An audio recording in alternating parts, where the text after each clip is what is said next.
Halo teman-teman, nama aku Ivan. Hari ini aku mau cerita sedikit tentang cerita pemuritan aku. Hai Abayut, hari ini aku mau berbagi sedikit mengenai proses pemuritan aku. Aku Vera, teman-teman. Aku selama ini sudah dimuridkan selama 13 tahun. Tapi terakhir ya aku bersama dengan kakak pemurid aku yang saat ini aku bersama dengan Katea sudah berjalan kurang lebih 7 tahun. Ini tahun ke-7 aku sudah dimuridkan, tapi aku sebenarnya sudah ganti pembina 4 kali. Dan secara hubungan kita dekat, bahkan aku bisa bilang sangat dekat. Walaupun sebenarnya kalau pertemuan pemuritan ya kurang lebih 1-2 bulan sekali mungkin ya. Tapi dalam sehari-hari kita hampir setiap hari kita chat, kita ngobrol, aku juga bisa cerita apa aja, dan ya itu yang bikin kita juga jadi dekat satu dengan yang lain, itu sih teman-teman. Aku dimuridkan oleh Katea dan proses pemuritan kita sudah berjalan kurang lebih 4 tahun. Tetapi sebenarnya dalam 1,5 tahun terakhir aku merasa proses pemuritan aku itu jauh lebih sungguh-sungguh daripada sebelumnya.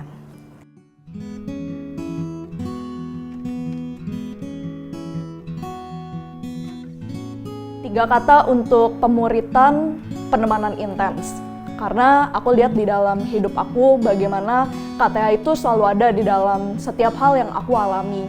Jadi sekalipun aku lagi mungkin ngalamin masalah, mungkin aku juga lagi mengalami sukacita, aku lihat Katea itu selalu hadir di dalam hidup aku. Aku juga lihat bagaimana Katea itu juga jadi orang yang menemani aku. Dia mengajarkan banyak hal, bukan cuma tentang kerohanian dan juga spiritualitas. Tapi di dalam pribadi aku, di dalam kehidupan sehari-hari aku banyak belajar juga. Untuk aku belajar masak, aku belajar dress up, aku belajar make up. Ya semua aku lihat Katea itu banyak hadir untuk menemani hidup aku. Kata-kata yang menggambarkan proses pemuritan itu adalah proses pembentukan. Kenapa? Karena aku menyadari ternyata aku adalah orang yang cukup sulit untuk terbuka, membuka hidup aku apa adanya, tetapi di dalam proses pemuritan aku belajar untuk aku menceritakan kehidupan aku apa adanya. Dan aku ingat di dalam prosesnya Citra banyak membangun dan mengarahkan kehidupan aku kepada firman, dan di situ aku menyadari bahwa ternyata selama ini banyak di dalam kehidupan aku itu didasarkan oleh trauma, oleh luka-luka di masa lalu, dan itu yang mendefinisikan hidup aku hari ini. Tunduk dan taat di dalam proses pemuritan. Aku belajar untuk menyelaraskan sikap hati aku kepada firman Tuhan. Sebenarnya aku orangnya cukup berdiri di atas prinsip yang menurut aku benar. Jadi kalau ada sesuatu yang nggak masuk di dalam pemikiran aku biasanya tolak itu. Tapi lewat proses pemuritan aku belajar rendahin hati aku, belajar mendengar lebih banyak daripada berbicara, sampai hati aku benar-benar mengerti, oh ini kebenaran firman buat hidup aku yang aku perlu hidupi. Itu poin tunduknya. Dan aku belajar untuk taat melakukan apa yang benar, bukan apa yang baik menurut aku.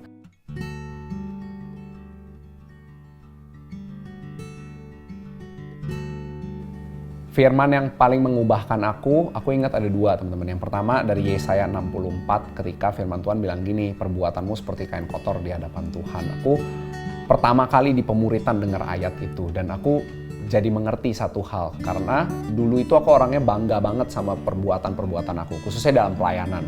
Kalau aku bisa lakukan banyak hal, aku pikir itu udah cukup baik dan mungkin Tuhan berkenan buat hidup aku. Tapi aku sadar satu hal, kesombongan aku itu ternyata keliru. Karena sebenarnya yang Tuhan rindukan tuh hati aku yang sungguh-sungguh mengasihi Tuhan. Dan kebenaran yang kedua yang aku banyak hidupi adalah dari Efesus 2 ayat 10. Aku baru mengerti waktu di dalam proses pemuritan, ternyata tujuan hidup aku bukan tentang diri aku sendiri, tapi tentang perbuatan baik yang Tuhan rancangkan buat hidup aku. Sehingga aku berubah. Kalau dulu aku mungkin mau cari uang banyak, mau cari pekerjaan yang bagus, bahkan punya teman-teman dan relasi yang banyak, aku berubah. Aku jadi pengen melakukan banyak hal bagi Tuhan, dan pada akhirnya aku menyerahkan diri, memberi hidup untuk full time buat Tuhan. Itu sih teman-teman ya di dalam proses pemuritan. Firman yang aku banyak diteguhkan sama Katea di dalam pemuritan, aku ingat firman ini yang paling banyak bicara sama aku dari Mazmur 33 ayat 16-17.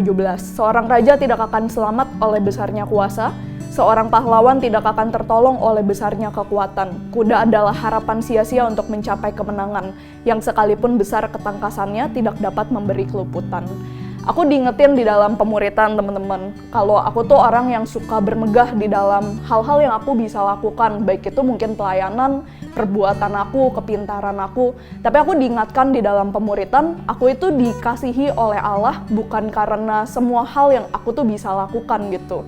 Tapi bagaimana aku tahu Tuhan itu mengasihi aku dengan sebuah kabar baik, ya Dia menerima aku, Dia mengasihi aku, bahkan Tuhan itu juga membawa hidup aku, menerima aku yang mungkin aku masih struggle di dalam banyak dosa, tapi Tuhan itu yang membawa aku untuk berjalan di dalam kemenangan juga.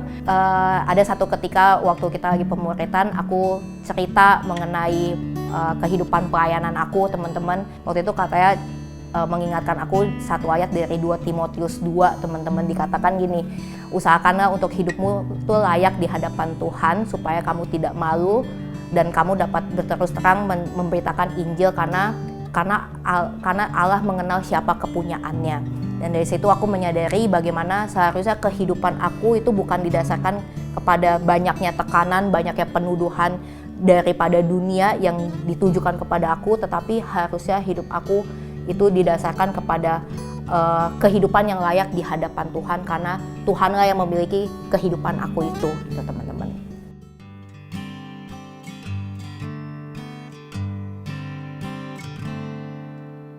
Ya, jadi buat setiap teman-teman yang mungkin belum ada di dalam pemuritan, aku mengajak untuk setiap teman-teman, yuk kita bisa sama-sama terlibat, bahkan kita bisa menghidupi pemuritan itu sendiri. Karena aku menjadi saksi bagaimana hidup aku banyak diubahkan di dalam pemuritan. Aku mengajak setiap teman-teman untuk kita juga bisa belajar, untuk kita tunduk dan taat kepada pemurid kita. Karena kita percaya pemurid kita adalah orang-orang yang Tuhan itu juga tempatkan, Tuhan pilih sendiri untuk berjaga-jaga buat kehidupan kita. Sehingga mari kita sama-sama belajar untuk kita taat kepada setiap firman yang diberikan, taat kepada setiap arahan juga yang diberikan. Sehingga di sana kita akan lihat bagaimana hidup kita akan terus-menerus diubahkan oleh Kristus. Mengajak setiap kita untuk kita sama-sama hidup di dalam pemuritan, membuka hidup kita, membuka hati kita untuk terus berproses menghidupi firman itu bersama-sama dengan otoritas yang Tuhan tuh percayakan dalam hidup kita. Ayo kita belajar untuk cari kakak pembina kita, cerita apa adanya, dan kita bisa bahkan kejar mereka lebih banyak daripada mereka kejar kita. Mungkin kakak pembina kita punya anak bina 2, 3, 4, 5 orang, tapi kita punya satu kakak pembina, sehingga sebenarnya kita perlu punya sikap hati sebagai anak yang terus mau haus cari bapak kita dan terus mendekat sama dia. Yuk kita belajar sama-sama di dalam proses pemuritan.